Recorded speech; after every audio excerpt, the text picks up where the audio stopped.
பம்பம் ரசோலிக்க பட்டு நகை தான் ஜொலிக்க பம்பம் ரசோலிக்க பட்டு நகை தான் ஜொலிக்க பச்சமங்க சக்கியில பக்குவமாய் தீவளத்து பச்சமங்க சக்கியில பக்குவமாய் தீவளத்து ஆடுதம்மா ஆடுதம்மா அக்கினி சட்டி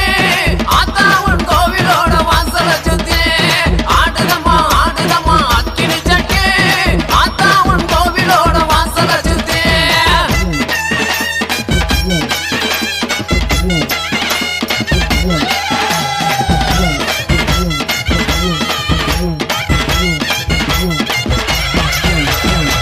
தப்பும் ரசோலிக்க தங்க நகை தான் ஜொலிக்க தப்பும் ரச